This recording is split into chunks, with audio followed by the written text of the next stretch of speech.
You mentioned we get our last shot next Saturday, I did.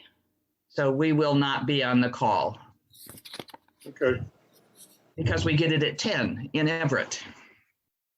And that feels like the number one important thing to do next week. Not that you guys aren't a high priority on the list, but Yeah, we understand. yeah, I know you do. We're talking life and death here, right? Yeah. In Well, poetry as well, yes, Shannon?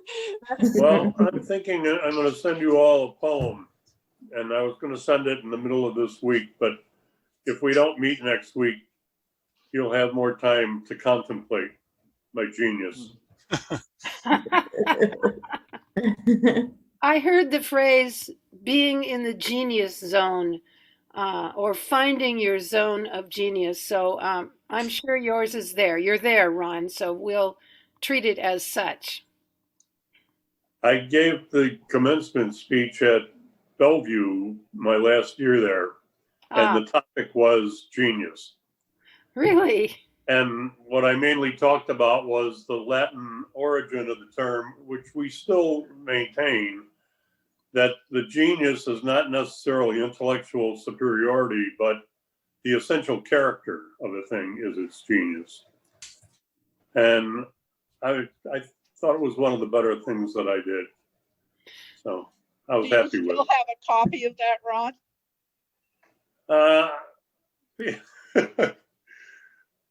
I'd probably have it. Yes. I would love to read it. So would I. Okay. Yeah. Or you could give it sometime. I'll try to dig it out. Thank you for asking. Yes, I like that. How is everyone doing this week? Did I miss that conversation yet? No. Oh, Well, Well, I just read an article this morning. I was doing some writing and searching stuff, and I stumbled across an article from April 2020 when we were so young and innocent in this pandemic experience. yeah. And it listed the 7 most essential things to, basically keeping your humanity during social distancing. And point number 3 was to keep it real, to acknowledge reality. So I thought that was in One your of the more difficult things. while we're socially isolated in our houses talking What is about our work. reality? Yeah. Give us a clue. What is our reality? yeah. Mike's making a statement with his background. He's on the moon or in some celestial Yeah. place. Yeah. Mike's gone. I thought I'd go real virtual today. That is not reality. Yeah. Shannon, if you make your statement again in a couple minutes, it'll be a great lead-in to Wallace Stevens. Oh, So nice. Lynn, I have to tell you, I really enjoy that you have given us another one of your visual charts, the interpretation of the poem in a chart form or graph form. We haven't had one of those in a while, and I'm really looking forward to digging into this poem and connecting the two. Well, this one is actually my own opinion of the way our body works. So we are going to, in this discussion, hopefully we will be taking our whole body to it. Oh. even my poor nose that's going to be attacked in an hour. Yes, even Okay. that. Okay, so are you ready to start? Yes, I am. Sure. I will start with reading the poem. The Snowman. One must have a mind of winter to regard the snow and the boughs of the pine trees crusted with snow, and have been cold a long time to behold the junipers shaggy with ice, the spruces rough in the distant glitter of a January sun, and not think of any misery in the sound of the wind, in the sound of the few leaves, which is the sound of the land, full of the same wind that is blowing in the same bare place, for the listener who listens in the snow, and nothing himself beholds nothing that is not there and nothing that is. Sure. I would really like it if we could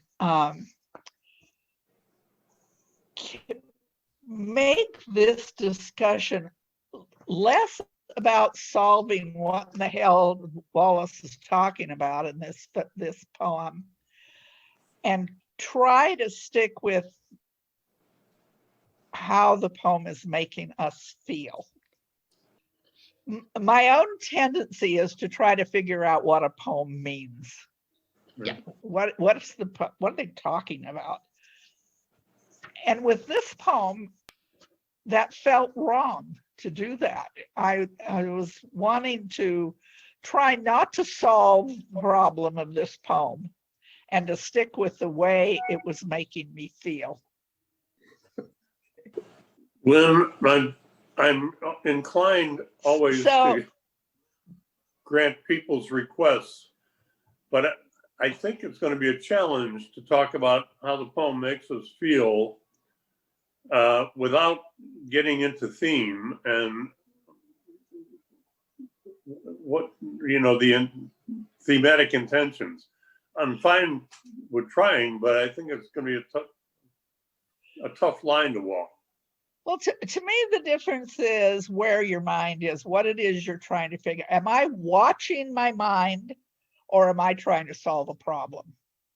To me, that's the difference. It isn't that in order to even experience this poem, I think you need to get into the theme of what he's talking about. So it's not matter of emphasis. Yeah. Okay. I'm game to try. So first question is, snowman, where did your mind go? What did you think of when you heard the title of this poem? Children. Go ahead, Linda. I'm sorry. Well, I just wondered why it was 2 words. If you're thinking of a snowman, that's usually 1 word, snowman. So that immediately kind of piqued my interest. I just thought of snowman, the 1 word snowman. I was thinking of a snowman out in the park that somebody had built. So instead of a human being, you were thinking about a recreational activity, something that sort of made you feel warm and fuzzy inside, of thinking of kids out making a snowman, or? Yes, playful. Yeah, that's pretty much what I thought. I just initially thought snowman, it's going to be something about cold winter day and doing something with other people, not being alone or in this sense of nothingness. So so I started in that place of community and building a snowman, fun activity. I guess I thought that I was going to encounter something familiar. Mm-hmm. Mm-hmm. It just made me think of the cold. I don't like to be cold. Yeah, I'm with Linda. When I saw that it was 3, snowman there was a space there, I thought this is going to be a poem about a cold experience. Yeah. I immediately thought this is something cold happening. So to me, what Wallace did with this poem was to start off by offering us a mystery. What are we talking about here? Why is it 2 words? Mm-hmm. Is he really talking about the snowman and recreation and having fun with kids, or is he talking about something cold and miserable and so forth? So what I'd like to do now is to sort of read you about who Wallace is, which you probably already know, but I didn't, and see if it gives us any clue as to why he would be setting up this dichotomy or this juxtaposition for us. Anyway, Stevens was born in Pennsylvania. He was the son of a prosperous lawyer. He attended Harvard, getting a law degree.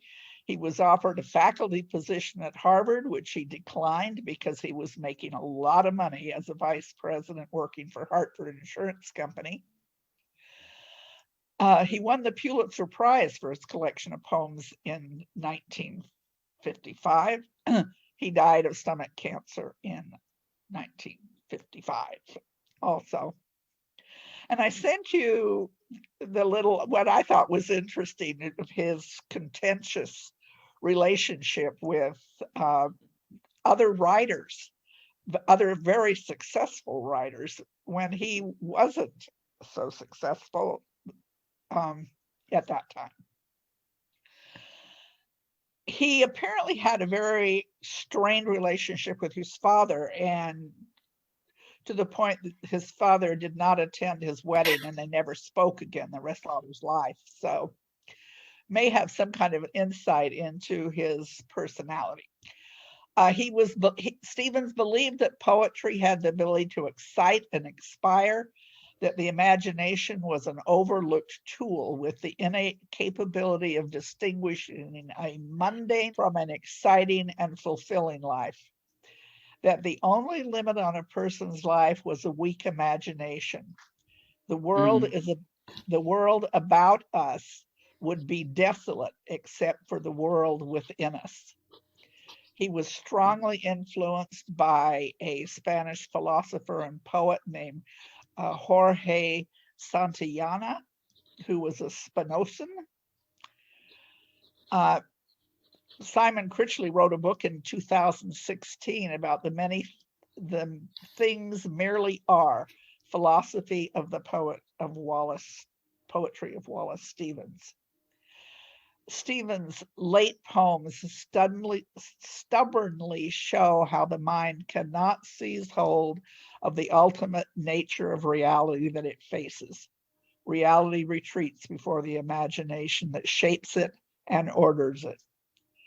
Stevens felt that people should enjoy their lives with the present and not waste time living for an afterlife. So with that, what does he mean? One must have a mind of winter. Lynn, I guess I'll ask to add one more comment to your original question.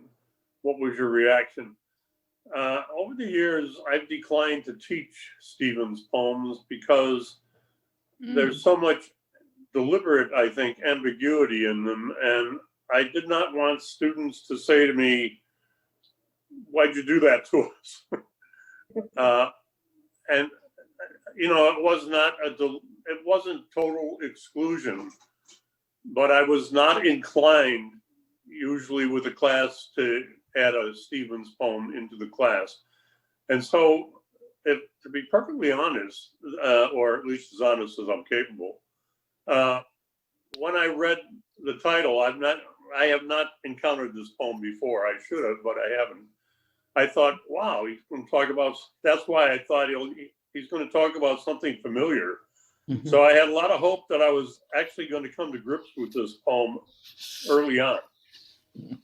So now, go ahead with your question. Well, to me, what you just said is exactly the feeling he is trying to evoke with winter.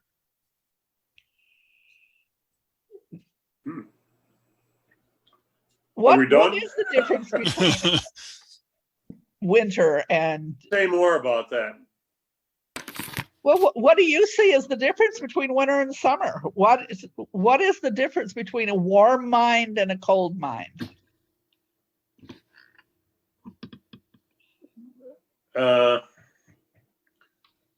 As I read the poem and reread it, I read it actually a lot of times, and mostly because I really liked the poem.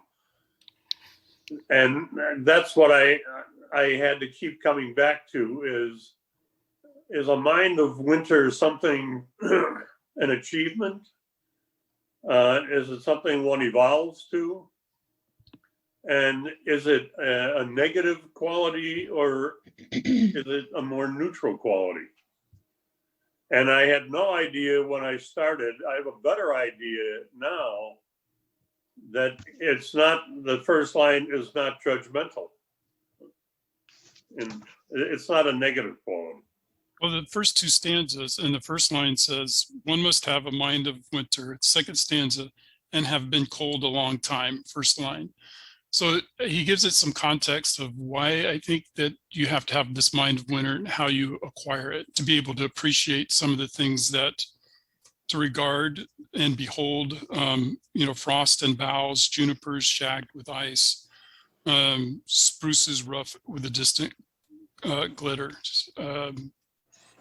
Because winter is also, I think, associated with this nothingness that he refers to at the bottom. So it's a lonely time in the winter. The days are shorter. We spend a lot of time internalizing or thinking about, spring that's ahead of us and what planting season and things that will happen when we do finally get out of the winter time. So I like the way that he set that up, going into the rest of the poem. When you ask the question, what's the mind of winter?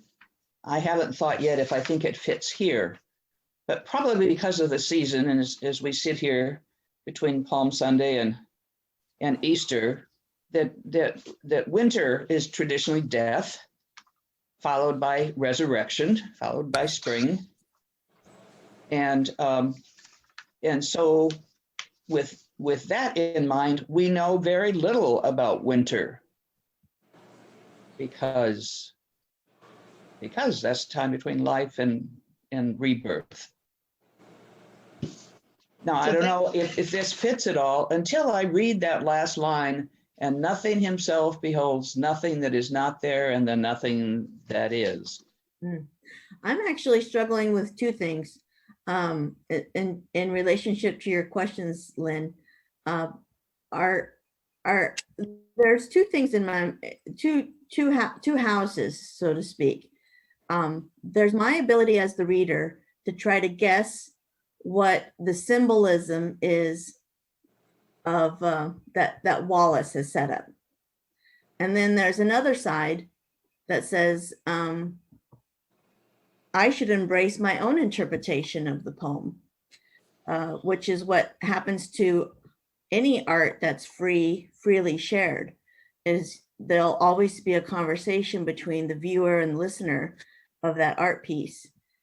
So there's that conversation, but then there's also an internal conversation where I'm struggling. Is he going with the standard interpretations here, or does he have something else going on? And then seeking the poem itself, each line, for hints to what his mystery is, as you mentioned earlier, that he has a mystery here.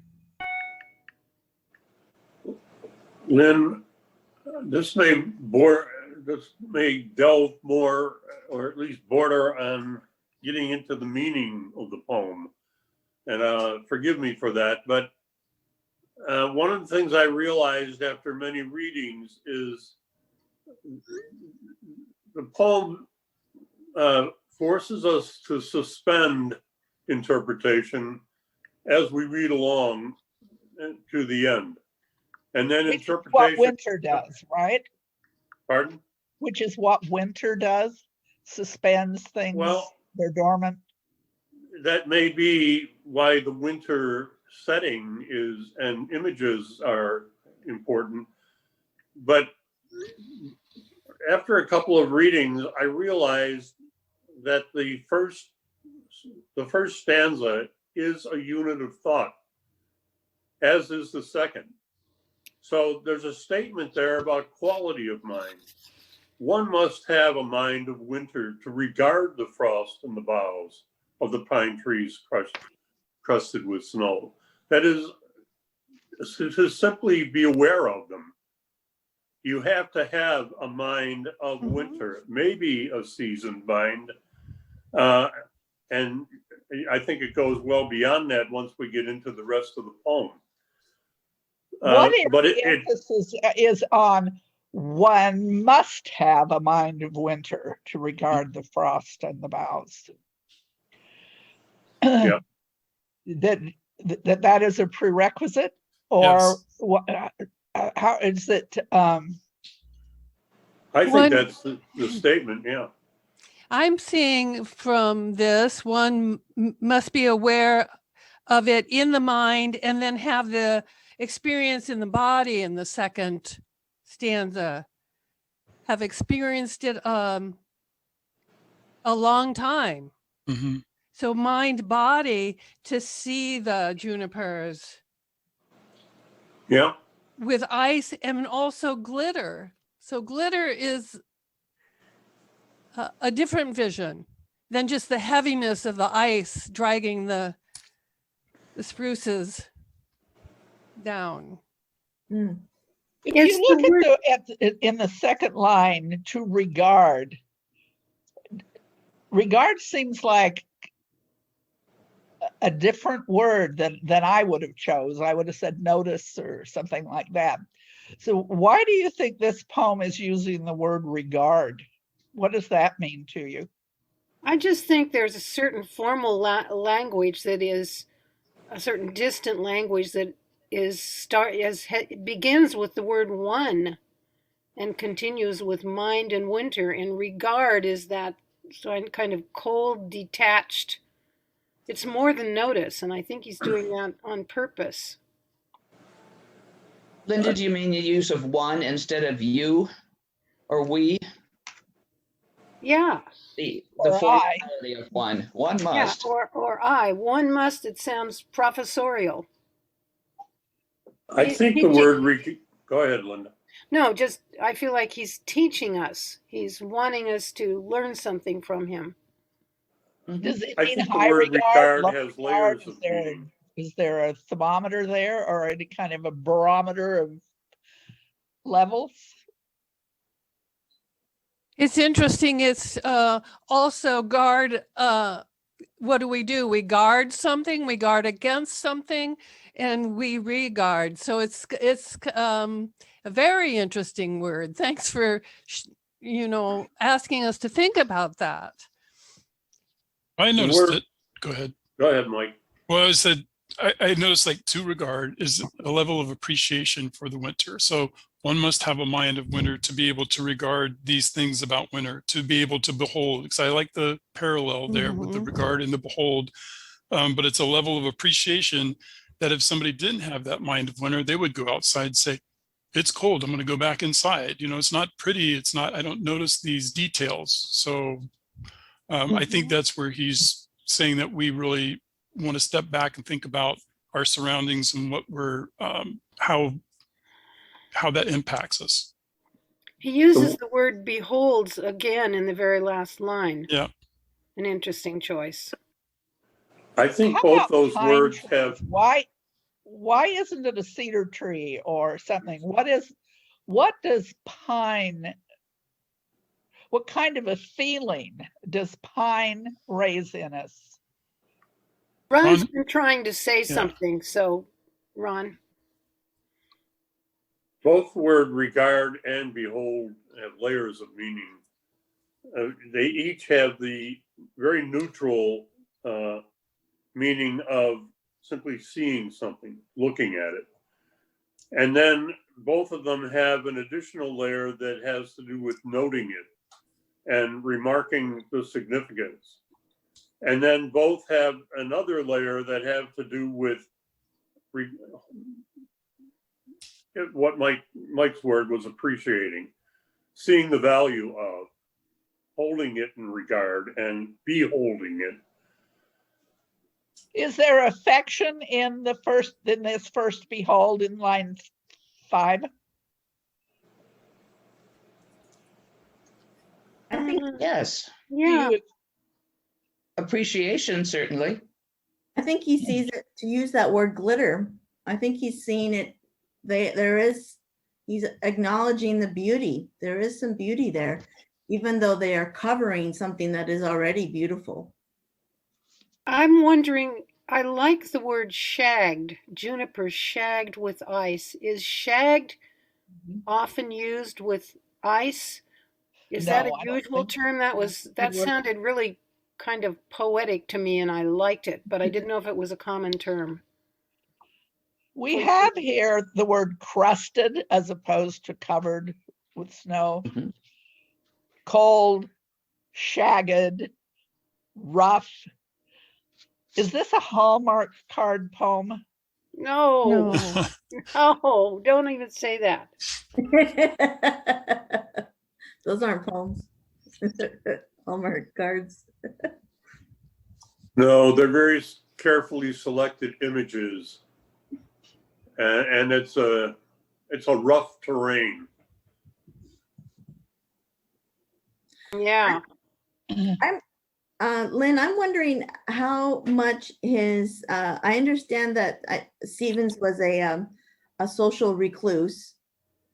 And I'm starting to wander into the realm of possibly seasonal depression or isolation.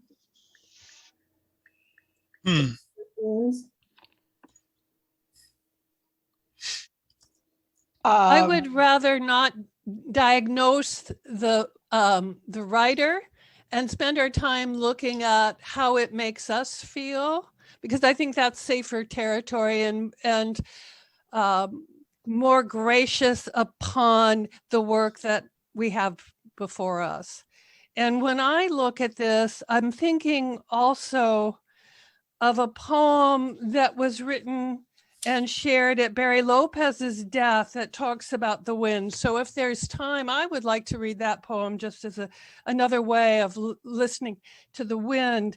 And when he says, which is the sound of the land full of the same wind blowing in the same bare place,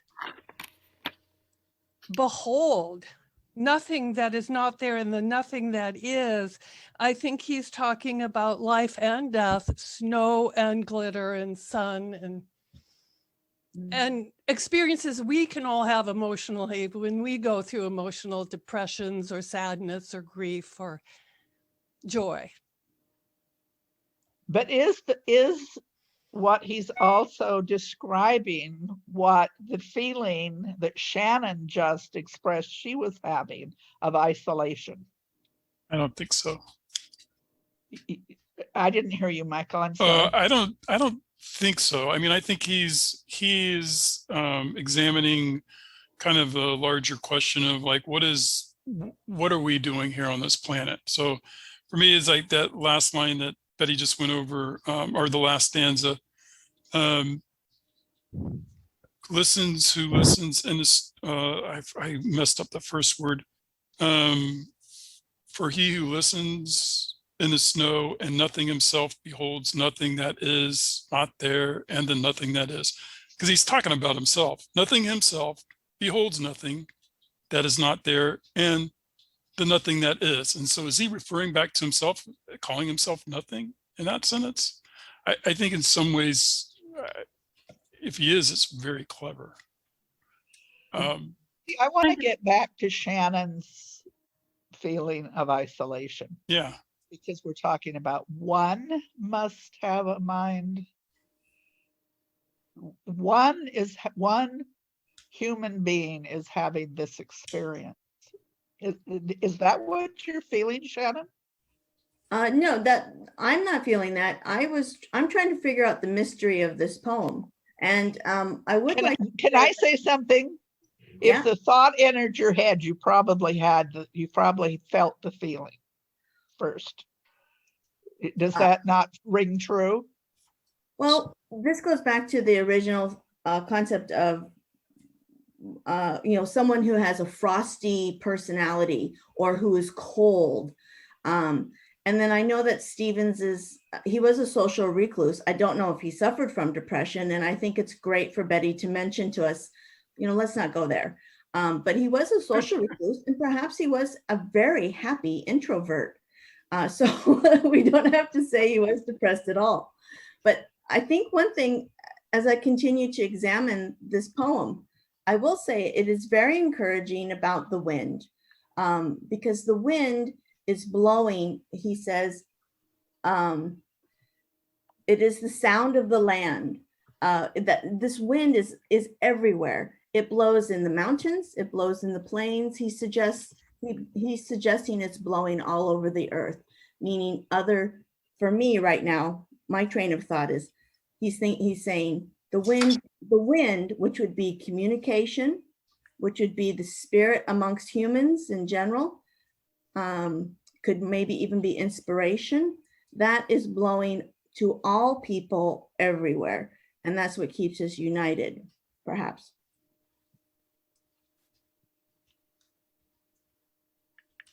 Why does one have to have been cold for a long time? Well, I don't want to simplify this too much, but I read the beginning that one has to have experienced. One has to be old in character, if not literally in years. You can't come to this experience a blank slate and see what one would see who's been cold Yeah. for a long been cold, experienced, whatever been cold means. Yeah, so that when you see all of what is usually regarded as the desolation of winter, you don't default to feeling misery.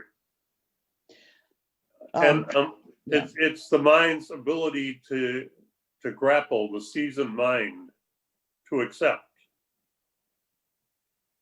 And I suppose one thing that we have learned, is that things pass, things change. We aren't stuck in that cold. If I can go back to the religious treatise here, there is resurrection.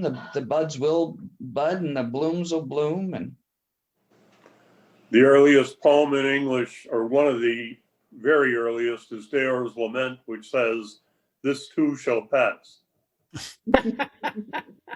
You know, when I read that line, I keep thinking about hunger being the best cook. Oh, That if you haven't had any food for a long time, you really appreciate what you're eating. Mhm. Which line?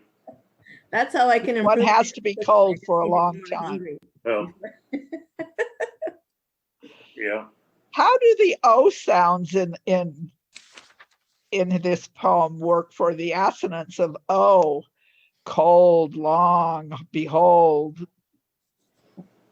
all the O sounds. Do they have any emotional impact? I didn't single those out at all, Ah, that's nice. but I'm glad you did. I heard the echoes.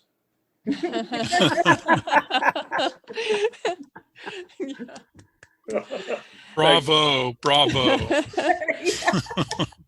Uh, I think love they the have line their. where he spruces up the rust, because he's all of a sudden we're turning in the poem from cold and jagged and violent winter to sprucing up what's rough by looking at the glitter of the January sun. So we have the O sounds, and also the rough sounds, like rough and nothing sounds. So he plays with those two sounds as well. Mm. What do you think of when you think of the glitter of a January sun? How do you experience that? Infrequently. For sure. come on, Michigan girl Amory, you have a Whoa. response to that. You get more That's fun out in Michigan? That's exceedingly positive to me. I want to get Linda to Michigan on a perfect day when it is 20 degrees out and the sun is brilliant and it's like someone has scattered diamonds everywhere. So that's a very positive image for me. And isn't that what he's alluding to, is that, and not to think of any misery in the sound of the wind, because the wind brings more cold weather and it can make it blustery. But if you have that January sun beaming down on you, then the wind is not a factor. It's not something that you would think it's going to be to bring you misery. But if you don't have that winter mind or mind of winter, then you might think that this is, oh, sunny, big deal, but it's really cold outside. It Yeah, relates it's to not, the word it's not a trouble. warming sun Yeah, for that's what I me. was gonna ask. It's a glaring sun that adds to the severity of the scene. But it sparkles. Glitter is such a celebrative word. Yeah, in But this it's case, I glitter think it without warmth. bounces, so. Right? Anne Marie has a mind of winter, obviously. Yes. Does the low light of winter obscure the self? Oh, Say again. Do we experience the low light of winter as obscuring ourselves? We're less likely to see ourselves, or we are more likely to see ourselves. you mean in the sense of analyzing and understanding, or just being present Well, with yourself? what I'm wondering is if Wallace is using cold and snow in the same way that poets often use dark, of going inside. It's a process of, I think it's disorienting. it is disorienting. Right. When I was working, my thought all winter long was that someone had stolen my day, because I drove to work in the dark, I stayed inside, and then I drove back home in the dark. Oh, man. And it really, and that discounts the experience of work, because it was like, they stole my day. They stole the part of the day that's mine. Yes. So What was left, Amory, what was left after your day was stolen? I'm trying to think this through. Before I can answer that question, when the days lengthened and I headed home and it was daylight, I felt, oh, let's be corny, but I felt like I grew. I thought, I did more. I ate better. I walked. When my day was stolen, I felt a little like a bear going home to hibernate. So you were experiencing more of the thing called you and less of the environment you were in. No, the reverse. Okay. Well, I think Lynn is talking about the impact. You were bothered by the impact of the cold and the dark upon you. Or she's But assuming. that wasn't fertile. I mean, I thought the question was, did you feel then more introspective when you were in that dark place? And no, I don't usually. No. It's the time of junk TV and potato chips and Ice cream. No, or ice cream or both. And we do that because we're trying to have an experience, because we're not there. Lynn, have you lived through many winters? Have I what? I was being a smart aleck. I was wondering if you've ever lived through a winter. I lived in Alaska. Does that count? Whatever. I think that counts. Definitely think that counts. Lynn, I want to thank you for asking really good questions. Annoying, but good. Yeah, these are just really interesting.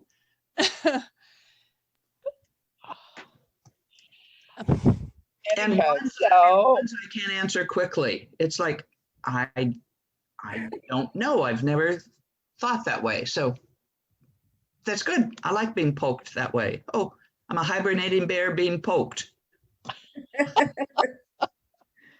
I have no opinion on the subject. To me, I just try to listen and figure out what, through this poem, what this poet is trying to put down, what the poem itself is trying to do, and what I, as a reader, am doing with it. Mm.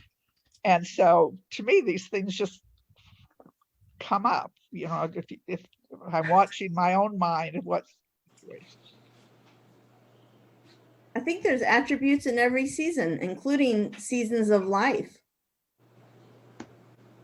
Would you, as a group, would you say this is if you were to put an emotion on this poem, what emotion would you put on it? Is it a happy poem?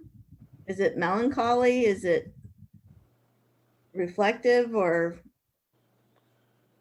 Well, it's a hard question to answer, I think, because the poem, I think, is a process of distillation of emotion and reduction. It's really an evolving toward real minimalism, in a reality that's minimal, Mm. and which is a place we don't often succeed in getting to. Clearing away. So I believe the more you read the poem, the more comfortable you become with the response to the scene by a person of true sensibility that is able to accommodate to layers of reality. 6 of the 12 lines in this poem talk about sound and listening. Or so the poem obviously wants to tell us something about that. What is the poem saying we need to listen to? It feels like such a letdown to me in the last line, in the last quartet of lines, for the listener who listens in the snow and nothing himself beholds nothing that is not there and the nothing that is. That is so enigmatic, robs me of any joy I might have taken in the rest of the poem, and it's not one I want to go back to. Well, so there. Oh, you're talking about what emotion? That's it for me. Yes. Is it Name the emotion. What is the emotion? Oh. Annoyance? The word I always keep coming back to is cold. Mm. It seems cold to me, and it freezes me over too. Oh, that's interesting. My actual can appreciate some parts this of it. entire poem is you're exactly right. And see, I think the poem leads us to something more like reassurance. Mhm. In the way that the poet and the visionary looks through layers of reality to see essentials, the listening is for what is beyond the actual sounds, and he describes as the nothing that is not there and the nothing that is. And the not there adds a layer. It'd be one thing if he said, and nothing himself beholds nothing that is there and the nothing that is not. But he says the nothing that is not there, which adds a whole dimension of what? Illumination. I see illumination. I think there's something there, actually. But he's What not. do all the N sounds in this stanza do for you? Expand on that. In sounds of which words or which parts? Listener, listen, snow, and nothing, Hmm. nothing, I think there's some not, internal nothing. rhyming. I mean, this is my thing, but when I looked at it, I kind of underlined the words in the first stanza: regard, encrusted. Second line, behold and shagged. Third stanza, I'm sorry, second stanza. Third stanza, January, misery. Sound is repeated a couple times. Fourth stanza, sound and wind and land. So I thought there were some, the rhyme, is that an internal rhyme scheme? I thought that helped with the poem and that connected it. But and I like the progression, like between the vibration in your head of the the hard sounds and the O's. Now I've got that in my head. So the N sounds, are they the sounds of the wind in the snow? No. I tried. Well, it says for the listener, who we don't know who the listener is yet. We still have to discern that. This is I think they're the sounds of negativity. The what? The sounds of negativity. No and nothing and whatever. And you get a reinforcement of that. Lynn, your original question, I think, was what do we feel? Yes. When I get through this poem, I feel nothing and I feel like a success for it. Would you teach it now in a class if you were teaching again? I would, but I would tell the students, if you don't understand a goddamn word of this, don't feel bad. How about behold in this last stanza? Does it have the same meaning as the behold in the whatever stanza that was? The fifth one? Yes and no. Well, that was clear. Maybe. Yeah, But maybe. yes, because it echoes the sound and it picks up the meaning from the first. But it adds, I keep using the word layers. It adds a whole dimension of meaning because what's beheld is nothing. And that's a whole new level of penetration and recognition. Mm-hmm. What is the poem trying to tell us when it says for the listener who is nothing himself? What is he talking about? That's pretty bleak to me. Well, What if you changed nothing to no thing? I think it's a concept you're used to encountering with mostly Eastern mysticism, getting beyond the self. Only in this instance, it's seeing and hearing beyond the self, beyond the limits of self, so that the self itself becomes nothing. So, and the last line ties it all together. So nothing that is not there and the nothing that is. So even though he's saying nothing himself, but he is still there. I just think that's a really This is one whole sentence. twister. Yeah. Yeah, the whole poem is one sentence. Right. Yeah. For the listener who listens to the snow and nothing himself, behold, nothing that is not there and nothing that is. Say that in straight talk. Say nothing that's not there in some other way that's clearer. What I'm reading is that he is not placing into that scene anything from his own thoughts or imagination. Yeah. He is adding nothing and therefore acknowledging that sense of nothing that is, including himself.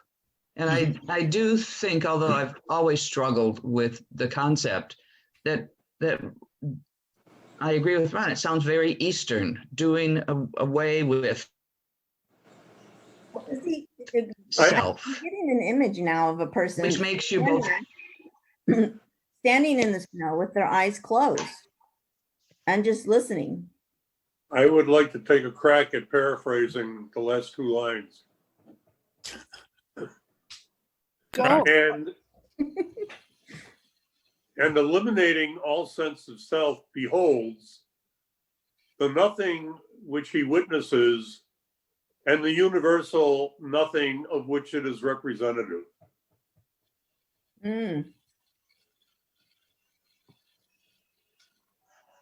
That's very Eastern. I'm getting a headache. But aren't It's you nothing, feeling Linda. warmer in your headache? Yes. I hope it wasn't just me and that it's been building throughout the discussion. Not at all, Ron. People than You we know, were an hour Do you ago. all know who Kwame Dawes is? Yeah. Yeah, He was the editor of the Prairie Schooner. He's now doing some other important job. I can't remember what it was. Anyway, I listened to him speak several years ago. And he was talking about the power of naming something. That finally Black people are able to give things names that only white people were allowed to name things before. And I couldn't help but going back to him saying this when this poem says, and no thing himself. He's not making himself a thing. He's not giving himself some kind of a name, and nothing himself. So since he's not a thing, there is no thing that is not there, which is, I think, you all have already said, and no thing that is. In other words, this is pure experience.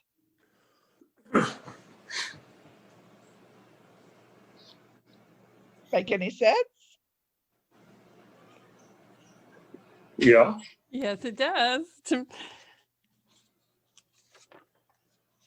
I'd like to think, oh, I got there, but I could not have gotten there without your questioning and your observations. So thank you very much. Yes, Lynn, thank you. What I'm interested in is, did you have the experience reading this poem that the poem is talking about? You came into it cold. I felt, that first line was quite the clue. One must have a mind of winter. So when that piqued my interest, mind of winter. What is that? That's a certain detachment, a certain coldness. It's not projecting human feelings onto things. And so I pretty much carried that mind of winter throughout the poem, and I'm not sure that there was a spring that came. It's hard to answer your last question, Lynn, because as with other Wallace Stevens poems, as I grapple with them, I think I'm not doing Stevens justice if I believe I've grasped it entirely. Oh, Yeah, I agree. yeah. I think if I said to him, Wallace, I'm on to you here, he'd say, have you considered this? I wonder what he'd be like to talk to. Well, we can't now, but Ask Robert Frost. Yeah, I was going to say. yeah. This just kind of simplifies what Ron just said, but having read The Snowman several times and then reading Stopping by the Woods on a Snowy Evening and Desert Places, they seem so childish in comparison. What seems childish? Stopping This by the poem? woods on a snowy evening. Frost poems. The frost poems. Okay. Or Well, I think they're childlike. more accessible for sure. They're certainly more Definitely accessible. more Yeah. accessible. Mm. I guess the difference to me in the two of them is that, and it's probably why Frost and somehow Woods is in junior high school anthologies and high school anthologies, is that it's clear what he's talking about if you just read it as a bit of a story, and then there's meaning to be delved. In The Snowman, you go right to, there's meaning here, and maybe you'll find a story underneath it. Mm. And I think my Makes sense. version of what you just said, Amory, is that in Frost, you get layers of meaning. And you get that in Stevens, but also layers of ambiguity. Mm. Yeah. He's asking us, is he not, to use a different sense than the visual sense? Yeah. And He's asking us to rely more on the sounds of things and our ability to hear and listen. okay, my last question is this a creation story? Ah. Well, I tried to make it the resurrection story. I don't see creation. You mean like creation of the planet? Well, he I think- starts off by confusing us, or rather, we're talking about a snowman, the experience of being a snowman, and we're talking about a cold man. I So- think it's a story about the nature of creation. The Wow. way we create our reality.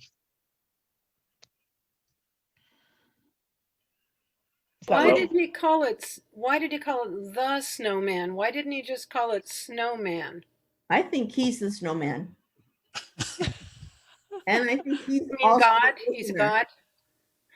I know I'm a snowman. I know for sure. What makes What is- you a snowman? One of the things I think that the poem says ultimately is that in order to know reality, you have to know no reality. You have to get beyond all layers of sensing it, You have to stop. including the sensory person. You have to stop naming and judging things. Right? Is that Pardon? what you're saying? So Lynn, I'd like to hear your answer to Betty's question. How do you know you're a snowman? How is that so certain to you? If you want to tell us. I know that I can be a snowman because there are some times I actually get into a situation without a lot of preconceived ideas about what everything is, and then I don't judge everything that comes into the situation and decide I already know the answer. Oh yes, I've done this 1,000 times. Sometimes I'm able to not do that. And when I can do that, I am delighted to be a snowman. Most of the time I want things easy and simple, and I don't want to have to work at it. So just tell me the answer. And I have more interest in the snowman. I have more interest in being a snowman. I don't always make it. So your summation of being a snowman is being a person without preconceptions and preconditions. Sort of a purer approach. Yeah, I mean, one of my absolutely favorite little poems or whatever it is to know all. To not know all is not to know. To know all requires you know very little, but to know that little, you have to know one hell of a lot. So when I can enter a situation realizing that I don't know anything, that everything here is a mystery, everything is cold, everything is